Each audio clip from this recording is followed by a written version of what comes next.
குன்றத்தூர்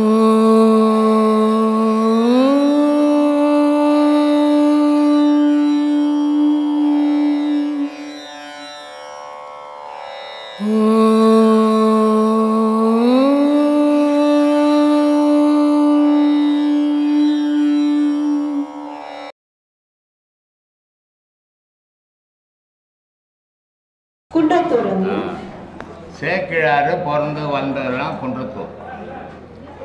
அவர் 900 வருஷத்துக்கு முன்ன தஞ்சை மன்னன் அவனுக்கு ஒரு சந்தேகங்கள் வந்துச்சு.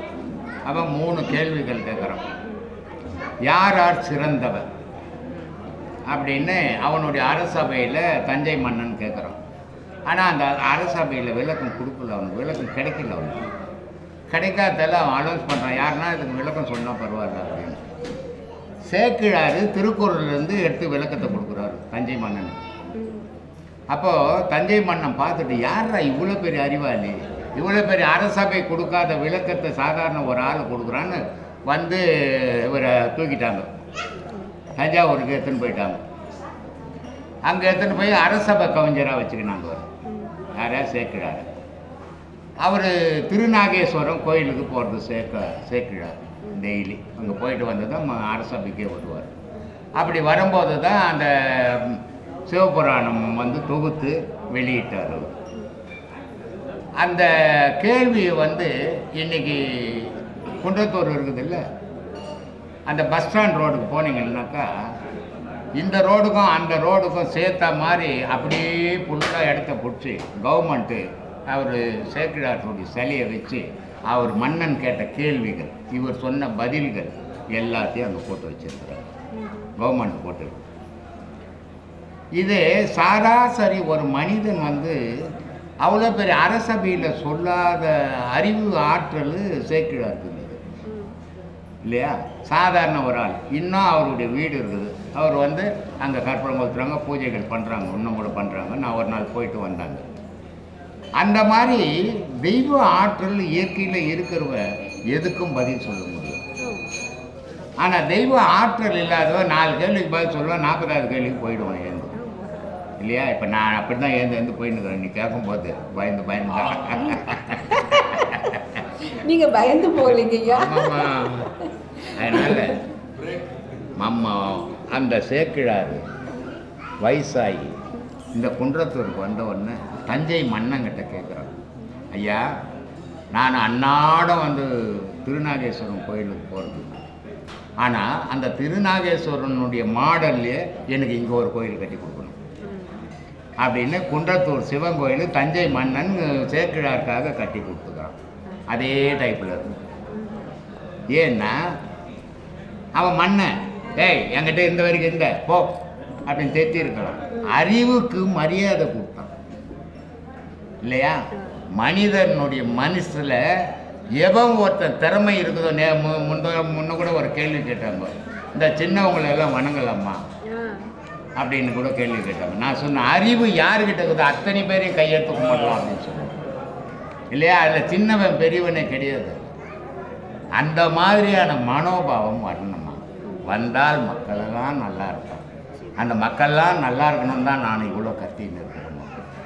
ஜாதி பேதம் வரக்கூடாது, மதபேதம் வரக்கூடாது, உணர்வுகள் மொழி உணர்வு வரக்கூடாது. மனிதன் மட்டும் பார்த்தீங்கன்னா அந்த பேதம் வராது. அந்த மாதிரி வாழுங்கன்னா என்னால் முடிஞ்ச அளவு நான் சொல்கிறேன். மற்றதெல்லாம் அவங்களுடைய விருப்பமா. சொல்லுமா. எத்தனையோ ஆயிரம் மக்கள் உலகளவில் இருந்து உங்களுடைய அறிவுரையை கேட்டு உங்களுடைய பேச்சை கேட்டு ரொம்ப மன நிம்மதியையும் எல்லாருக்கூடையும் ஒரு சகஜமான வாழற ஒரு சூழ்நிலையும் வச்சுட்டு முன்னேறுறாங்க. இது உங்களுடைய வெற்றி தானேங்க. எனக்கு வெற்றின்னு சொல்ல முடியாதும்மா, என்னுடைய பயணம்னு சொல்லலாம். ஏன்னா ஒரு மனிதனுக்கு வெற்றி எப்போ முடியுது அப்படின்னா அவனுடைய ஆயுள் முடிவில் தான் வெற்றி கிடைக்கும். அது வரைக்கும் அவனுடைய பயணம் தொடர்ந்துக்கிட்டு தான் இருக்கும். அப்புறம் எங்கே வெற்றி கிடைச்சிது? வெற்றி கிடைச்சா அதோட நின்று இருக்கணும், திருப்பி ஏன் தொடர்றான்? மனிதனுடைய வாழ்க்கையில் வெற்றி எப்போ அடையிறானோ, அவன் எப்போ இறைவனை சேர்றானோ வெற்றி அடைஞ்சவன். மனிதனுடைய வாழ்க்கையில் இந்த உலகத்துக்கு எப்போ நன்மையை செய்தானோ, நன்மையை சொன்னானோ அவன் வெற்றி அடைஞ்சவன். உலகத்துக்கு தீமையை சொல்லிக்கின்னு தீமையை செய்துக்கின்னு துட்டு கோஷம் பேசிக்கின்னு இருந்தால் அவன் எதுக்கு இருந்தாலுன்னா போனாலுன்னா இல்லையா? அதனால் சொல்கிறான் ஒரு ஞானி, மனிதன் எப்படிடா வாழணும் அப்படின்னு சொல்கிறான். காட்டு கருவேப்பில் பூத்தால் என்னன்றான். கருவேப்பிலை செடி இருக்குத, நம்ம அழுகாநலை செடி இருக்குதுல்ல, அதில் காய் காய்ச்சா மணக்கும், அந்த தெருவே வாசனை வரும். ஆனால் அதை விட கருப்பில் காய் வாசனை வரும், இதை விட அது வாசனை ஜாஸ்தி. ஆனால் காட்டு கருவேப்பிலை இருக்குது, அதை விட அது வாசனை ஜாஸ்தி. அதனால் சொல்கிறான், காட்டு கருவேப்பை பூத்தால் என்ன, கடல் நீர் பெருத்தால் என்னன்னா. காட்டு கருவேப்பிலை என்னதான் பூத்து குழுங்குனா கூட குழம்புல அரைச்சடை போட முடியும், பழா தானே போகும் அது. அந்த மாதிரி மனிதனுடைய வாழ்க்கைங்க இன்னைக்கு பழா போய் நிற்குது.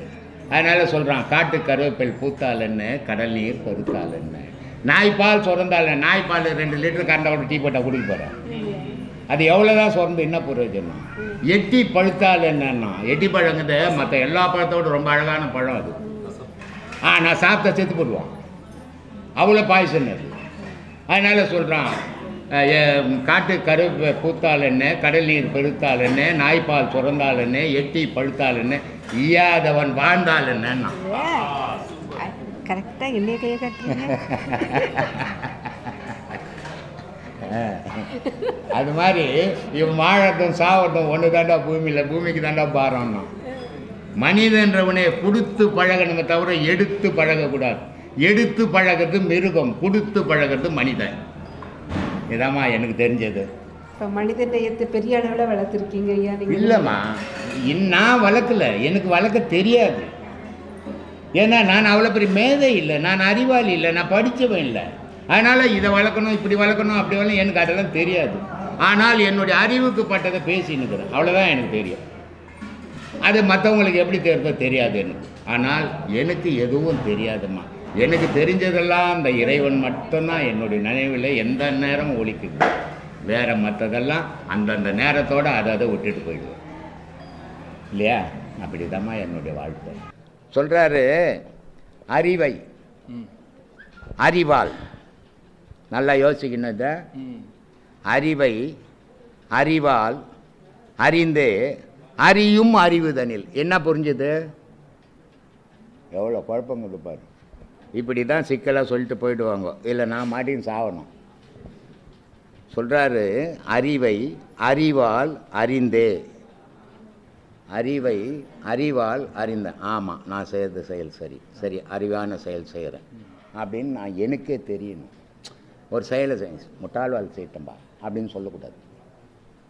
அதனால் அறிவை ஆராய்ந்து அறிவோடு செய் ஒரு செயலை அப்படின்னு சொல்கிறதுக்கு, அறிவை அறிவால் அறிந்தே அறியும் அறிவு தானே. ஆமாம், சரியாக செய்துக்கிறன்ற அறிவில் ஆராய்.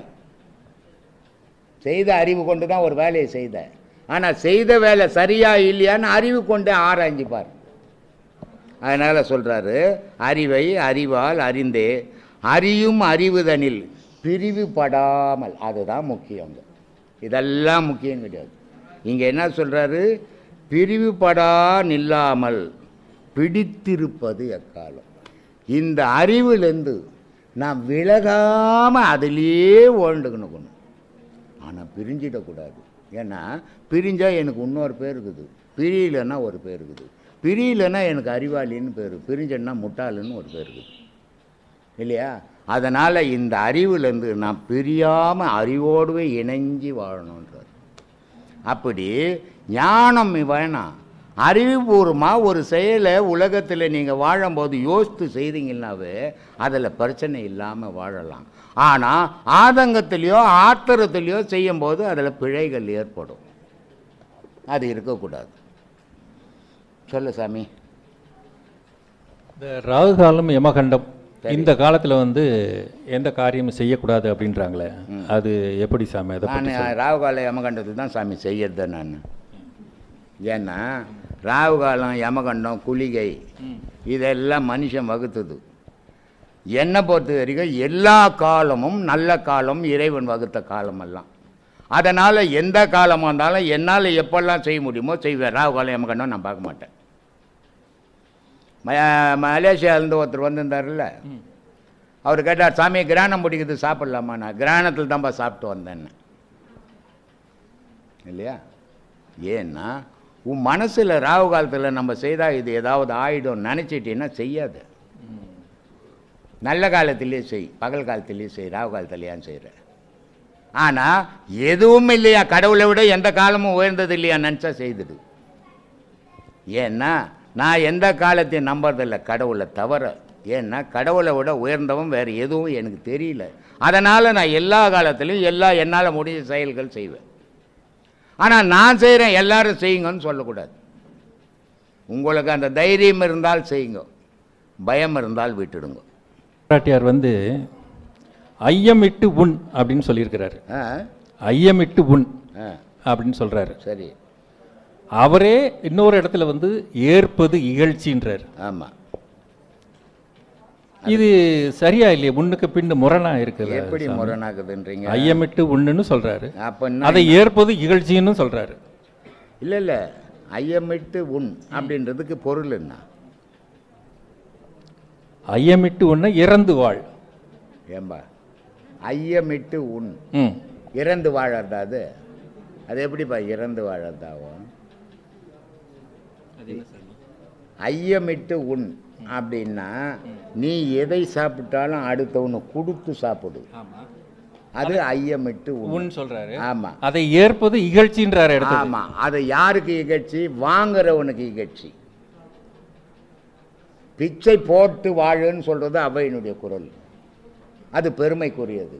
ஆனால் அதே அவை சொல்லுது பிச்சை வாங்கி பழைக்கிறது இழிவுன்னு சொல்லுது. அப்போ அதனுடைய பொருள் என்ன? எல்லாரும் ஒருத்தரை வாங்காத அளவுக்கு வாழ்ந்து காட்டுன்றதுக்கு அர்த்தம். அது இழிவுபடுத்தி பேசல. அப்போ தர்மமே செய்ய முடியாது. தர்மமே நீ இப்போ எல்லாரும் வசதியாக இருந்தால் நீ ஏன் தர்மம் பண்ணுற? தர்மம் பண்ணுறவன் வலிமையோடு இருக்கிறான், தர்மம் வாங்குறவன் வலிமை இழந்துக்கிறானே. நீ வலிமையாக வாழ்டான் தான் அவை சொல்லுது. ஆனால் நமக்கு ஏற்ற மாதிரி அர்த்தத்தை எடுத்துக்கூடாது. பயிற்சியை மேலே எழுப்பும்போது உண்டாகும் நிலைகள் எவை? அது எத்தகைய விளைவுகளை உண்டாக்கும்? உதாரணமாக துரியம், துரியோதிதம், இதை பற்றி கொஞ்சம் விளக்குங்களேன் சாமி. அதெல்லாம் யாருக்கும் புரியாது. துரியம் துரியாதீதம் பேப்பரில் இருக்குது, படிச்சுன்னுக்குறோம். நிஜத்தில் அனுபவிக்கிற அளவுக்கு ஆற்றல் யாருக்கும் வராது. ஏன்னா இப்போ தான் முதல்ல கேட்டீங்க நீங்கள், உடல் உபாதை கொடுக்குது இவங்க செய்யலாமான்னு. இதை செய்யாத போது துரியம் துரியாதனும் பேப்பரில் படிக்கலாமே தவிர வாழ்க்கையில் அனுபவிக்க முடியாது. வாழ்க்கையில் அனுபவிக்கணும்னா ஒன்றே ஒன்று, இறைவா நான் எதை ஒன்றாலும் இழப்பேன், உன்னை மட்டும் இழக்க மாட்டேன், என் உயிரே போனாலும் பரவாயில்ல அப்படின்னு போகிறவனுக்கு தான் துரியம் துரியாதீதெல்லாம் தெரியும். ஒன்றும் இல்லாத ஒரு உபதேசம் வாங்கிட்டா அவனுக்கு துரியம் துரியாதீதன்னு பேப்பரில் படிக்கலான்னு தவிர நிஜத்தில் அறிய முடியாது. நிஜத்தில் அறியணும்னா அவன் உலக விஷயத்தை விடணும். உலக விஷயத்தை கையில் பிடிச்சின்னுக்கிறவனால துரியம் துரியாதீதெல்லாம் இதெல்லாம் சும்மா ஜாக்கிரதா சொப்பனா சூழ்ச்சி இதில் வாழ்வான். துரியம் துரியாதத்தில் வாழ முடியாது. அவன் வாழணும்னா பொண்டாட்டின்றதை கூட மறந்துடணும், செத்து போட்டால் கூட அழுவக்கூடாது. ஒருத்தன் வந்தான், அழுதுக்குனே வந்தான். என்னப்பா என்ன? பொண்டாட்டி செத்து போச்சுங்கோ, ரொம்ப பாசமானவங்கன்னு சம்பாரிச்சு மொத்தமாக கொடுப்ப பொழுகுதுப்பான்னு. ஏன்னா மனைவி கனவு மேலே ரொம்ப உருக்கமாக பாசமாக இருக்கிறான்னா இவனுக்குன்னு எதையும் வச்சுக்காத அவகிட்ட எல்லாத்தையும் ஒப்படைக்கிறான்னு அர்த்தம்.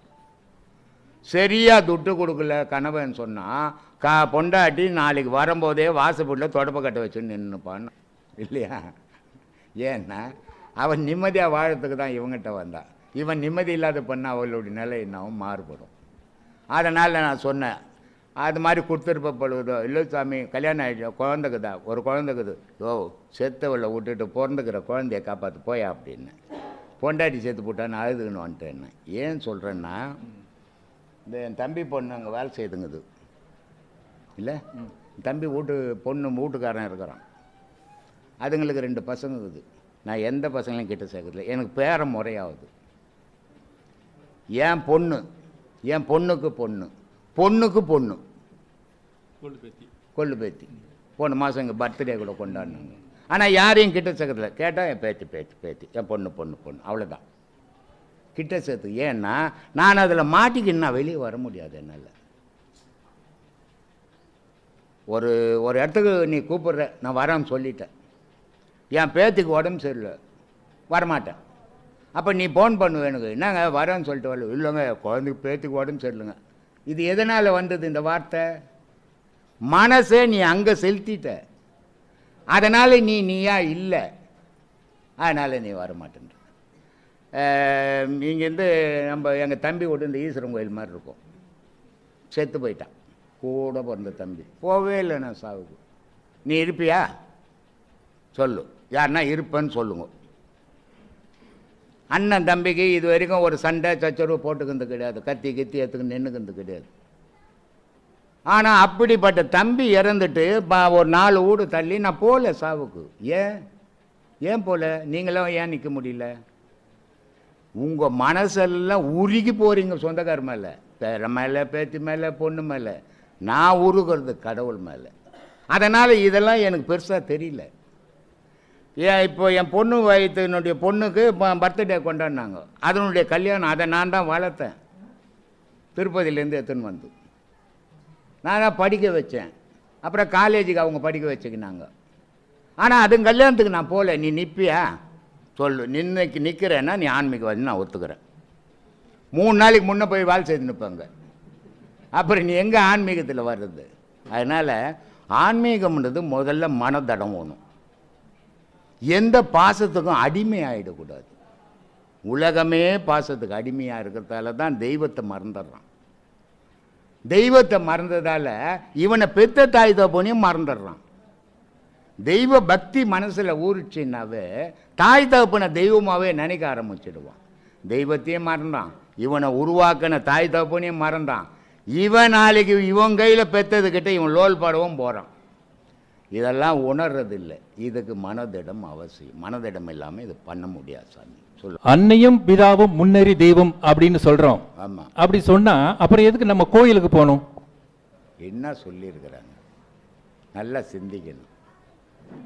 அன்னையும் பிதாவும் முன்னறி தெய்வம். நீ அறிஞ்சது முதல்ல யார? நீ அறிஞ்சது யார சாமி? தெய்வத்தை அறிஞ்ச, அம்மாவை அறிஞ்ச, அப்புறம் அப்பாவை அறிஞ்ச. அதனால் நீ அறிஞ்சது முதல்ல அம்மாவும் அப்பாவுண்டான்னு சொன்னாங்க. கோயிலுக்கு போகக்கூடாதுன்னு சொல்லலை. ஆனால் அம்மாவும் அப்பாவையும் அறிஞ்ச மாதிரி ஆண்டவனையும் நீ அறியணும். அறிவுள்ளவனான் தான் நாங்கள் இல்லையா? அது அவை ரொம்ப அழகாக சொல்லும். இந்த ஊன் உடல் எடுத்தது உத்தமனை உனக்குள் காண்பதற்கு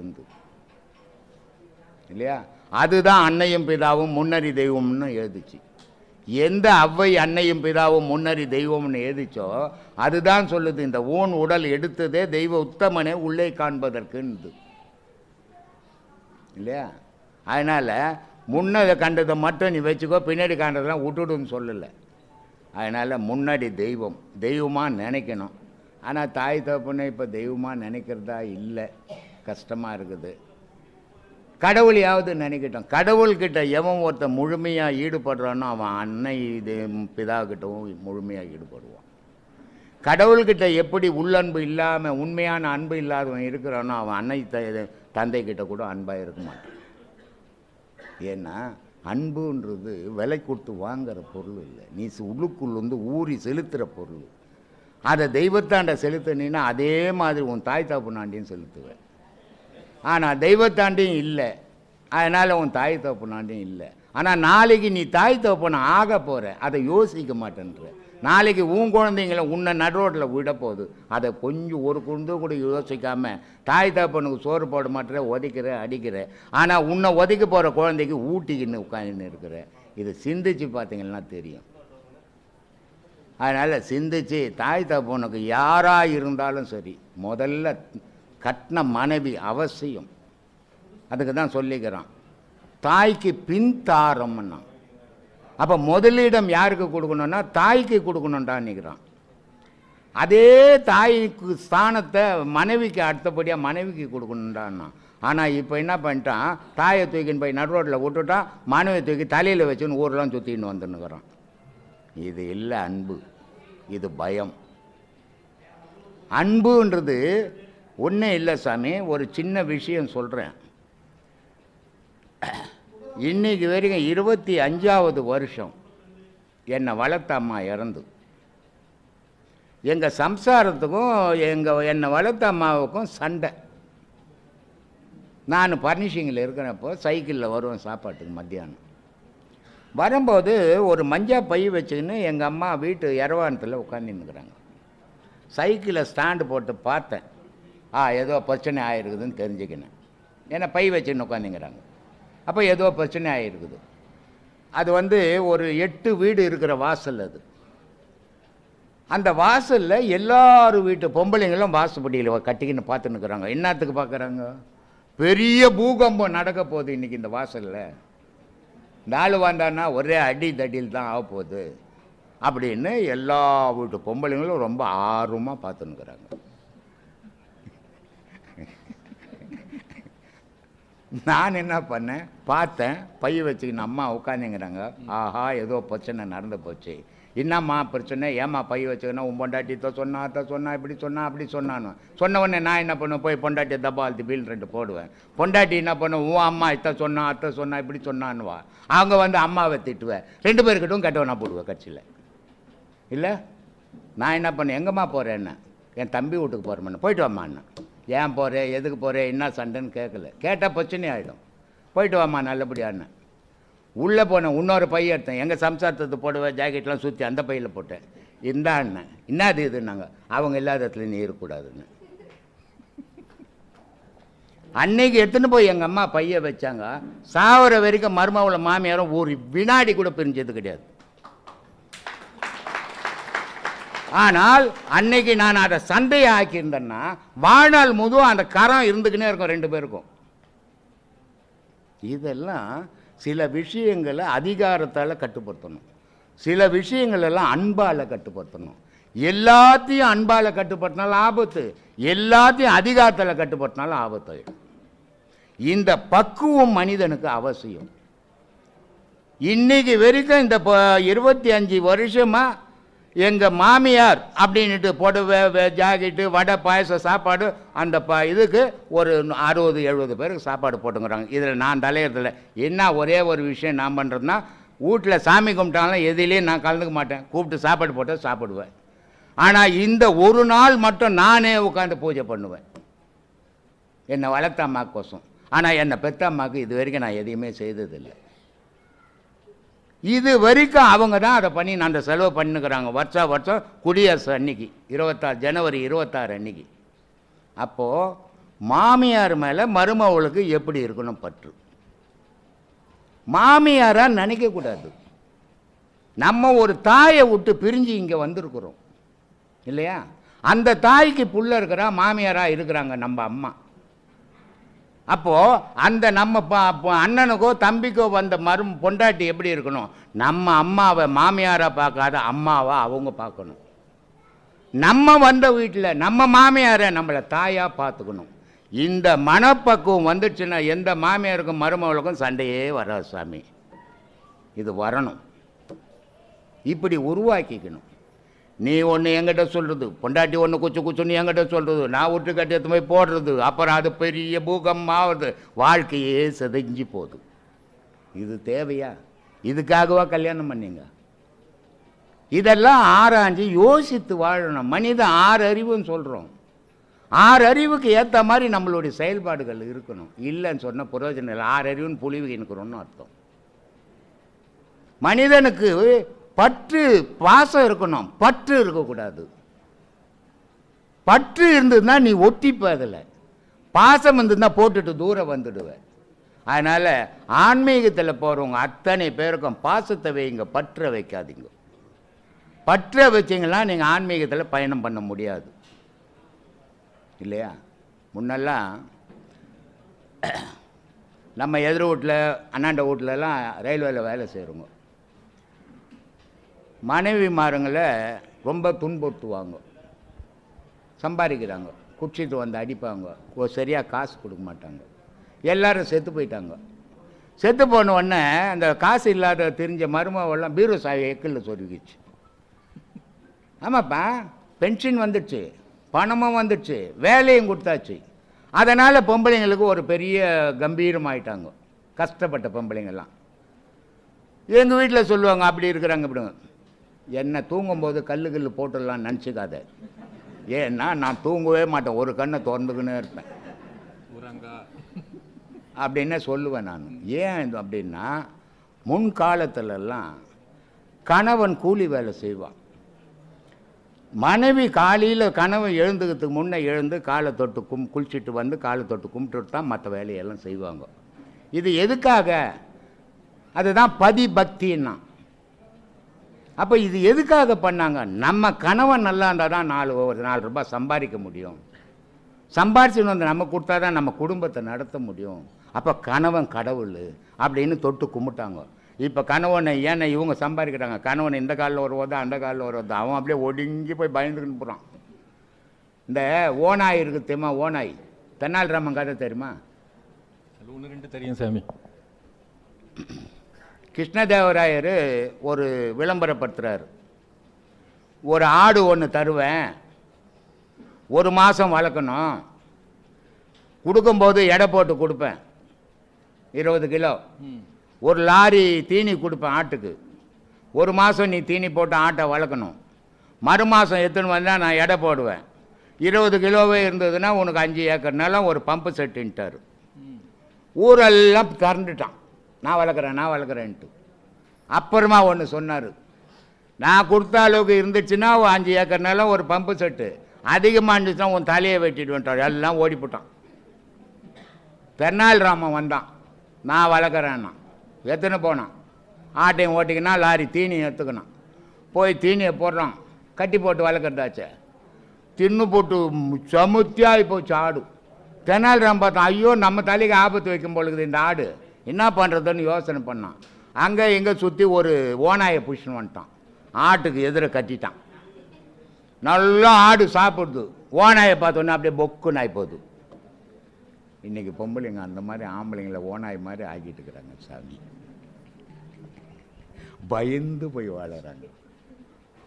ஏன்னா பெண்கள்கிட்ட வருமானமாக போச்சு, தொழில் செய்ய ஆரம்பிச்சிட்டாங்க. ஆனால் நீ தொழில் செய், தப்பு இல்லை. ஒரு குடும்பத்தில் 2 பேரும் சம்பாதிக்கிறது தவறே கிடையாது. ஏன்னா இன்னைய காலத்தில் கட்டாயம் 2 பேரும் சம்பாதிக்க வேண்டிய காலம் இது. ஆனால் பெண்ணு சம்பாதிச்சாலும் ஆணு சம்பாதிச்சாலும் ஆணை அடிமைப்படுத்துறதோ பெண்ணை அடிமைப்படுத்துறதோ இருக்கக்கூடாது. இங்கே அடிமைப்படுத்திட்டு சமம் எங்கே இருக்குது, சமத்துவம் எங்கே இருக்குது? அதனால் சமமாக இல்லாத 2 பேர் வருமானம் ஒருத்தரோட ஒருத்தர் சேர்ந்து அந்த குழந்தைங்களை நல்ல அன்பு செலுத்தி படிக்க வச்சு நல்ல வேலையில் வச்சு உங்களுடைய பாதுகாப்புக்கு நீங்கள் வச்சுக்கோங்க. நான் அதனால தான் பல வீடியோக்களில் சொல்கிறேன், இந்த பாடத்தினுடைய நிலை என்ன. நல்லா இருக்கிற உடம்பு, ஓடுற ஆடுற, என்னால் எல்லாம் பண்ண முடியான்னு சொல்லுவேன். ஆனால் பணம் பாக்கெட்டு பணம் காலியாகி மனத்தில் இருக்கிற பலம் காலியாகி போச்சுன்னா உனக்கு என்ன தோணும் அந்த நேரம்? ஐயோ எல்லாம் போயிடுச்சு, இனிமேல் யார் என்னை காப்பாற்ற போகிறான் அப்படின்ற பயம் எல்லா மனிதனுக்கும் வரும். ஆனால் இந்த பாடத்தில் வந்தவனுக்கு புள்ளை வெறுத்தாலும் பொண்ணு வெறுத்தாலும் பேரம் வெறுத்தாலும் புருஷனே வெறுத்தாலும் பொண்டாட்டியே வெறுத்தாலும் யாரை வேணா கடவுள்கிறான்ற தைரியம் வரும். இந்த பாடத்தினுடைய வலிமையே அதுதான். அதனால தான் எல்லாரும் இதை பின்பற்றுங்க. நீ பெரிய மகானாவாத, பெரிய கடவுளாவாத, மனிதனா தைரியமாக இந்த சமுதாயத்தில் வாழணும்னா இந்த பாடம் அவசியம். அதனால தான் சாமி இவ்வளோ கத்தின்னுக்கிறேன். இப்போ ஒரு குடும்பத்தில் ஒரு பிரச்சனை அப்படின்னா மிக நேர்த்தியாக நீங்கள் கையாண்ட விதத்தை சொன்னீங்க. இதே போல் நம்ம கையாளணும் அப்படின்னா இந்த குடும்பத்தில் உள்ள பிரச்சனைக்கு தீர்வு காணணும்னா நமக்கு ஒரு பக்குவ நிலை வேணும். அந்த பக்குவ நிலை அடையணும்னா நம்ம என்ன செய்யணும்? பக்குவம் தான் சாமி பெரியவங்க கிட்ட பழகணுன்றது. பெரியவங்க கிட்ட பழகிறதுக்கும் ஒரு மனிதன் தன்னை விட சின்ன வயசில் பழகிறதுக்கு வித்தியாசம் இருக்குது. பெரியவங்க கிட்ட பழகினீன்னா ஒரு குடும்பத்துக்குள்ளே சண்டை வந்தால் நீ சொல்லாமல் இருக்க முடியாது அந்த பெரியவங்களாண்ட. அப்போ அந்த பெரியவங்க ஒரு நல்ல அனுபவத்தில் ஒரு ஐடியா கொடுப்பாங்க. மனைவிக்கும் அம்மாக்கும் சண்டையா, இப்படி போனி அப்படின்வாங்க. மனைவிக்கும் உனக்கும் சண்டையா, 2 நாள் நீ பொறுத்துன்னு போயேன்னுவாங்க. இது பெரியவங்க சொல்கிற வார்த்தை. ஆனால் உன்னை விட இளமையானவங்ககிட்ட சேர்ந்து இந்த விஷயத்தை ஏய் நீ ஏன்டா அவளுக்கு அடிமையாகிற, போடா விட்டுட்டவள அப்படின்னுடுவான். அப்போது உன்னுடைய பழக்க வழக்கங்கள் உன்னை விட மூத்தவங்க கிட்ட பண்ண ஆரம்பிச்சின்னா அனுபவங்கள் உனக்கு தானாக கிடைக்கும். ஆனால் உன்னை விட இளமையானவங்ககிட்ட பழக ஆரம்பிச்சுன்னா உனக்கு உங்ககிட்ட இருக்கிற அனுபவம் கூட இழந்து போயிடுவேன். அதனால் பழக்க வழக்கம் ரொம்ப அவசியம் சாமி. எனக்கு வெளிநாட்டில் இல்லாமல் சொல்கிறேன். இங்கே தமிழ்நாட்டில் வரைக்கும் குறைஞ்சது 5000 சீடர்கள், வெளிநாட்டில் ஒரு 500 சீடர்கள் இருப்பாங்க. இந்த சீடர்களுக்கெல்லாம் நான் சொல்லிக்கிறது என்ன தெரியுமா, எனக்கு ஏதாவது நன்றி கடன் செய்யணும்னு நீ கெட்டு போகாது. உன்னை நீ காப்பாற்றிக்கணும், நீ இறைவனை அடையணும்னு உன்னை தேடி நீ வாழ்ந்தினா அதுவே எனக்கு செய்த பெரிய நன்றி கடன் நான் நினைக்கிறேன். நீ எனக்கு எந்த உதவியும் செய்வானா, உனக்கு நீ உதவி செய்யணும், அடுத்தவங்களுக்கு தீமை செய்யாமல் வாழ்ந்தீங்கன்னா அதையே எனக்கு செய்த நன்றி கட்டணும் நான் ஏற்றுக்கிறேன். இதை தான் நான் விரும்புகிறேன். என்ற சீடனை எனக்கு என்ன செய்யணும்னு நான் எப்போவுமே விரும்புறதே கிடையாது. ஏன்னா நான் பல வீடியோக்களில் சொல்லிக்கிறேன், எனக்கு சீடனே கிடையாது. ஏன் சீடனே இல்லைன்னு சொல்கிறேன்? இவ்வளோ பேர் சீடர்கள்னு இப்போ சொன்னேன்ல, 5000 பேர் இருக்கிறான்ட்டு. ஆனால் இப்போ நான் திருப்பி நானே சொல்கிறேன் சீடரே இல்லைன்னு. ஏன் சொன்னேன் அப்படின்னா, என்னுடைய நிலையை யார் ஏற்றானோ அவன் சீடன். என்னுடைய நிலையை எட்டவே முடியல யாரால், இல்லையா? இதை இப்போ வந்து பேசுனது ஒரு பேர் மணிகண்டன். இவருக்கு வந்து 1,20,000 ரூபாய் சம்பளம் வருது. இப்போ சொன்னார், கார் விடுவே இடம் இல்லை சாமி, மைதானம் ஃபுல்லாக காருங்களாக தான் இருக்குது, ஒரு 60-70 கார் இருக்கும் பொழுது அப்படின்னு. அவ்வளோ சம்பளம், காரில் தான் வருவாங்க, அவ்வளோ சம்பளம். ஆனால் இவருக்கு என்ன 3 ஸ்டேட்டு இவர் இன்சார்ஜில் இருந்தது, தமிழ்நாடு, கர்நாடகா, கேரளா. அது பார்த்தா எப்படி இருக்கிறார் பற்றி, அப்போ பிச்சைக்காரன் மாதிரி. இப்போ வந்தார பேசியிருந்தாருமா என்கிட்ட.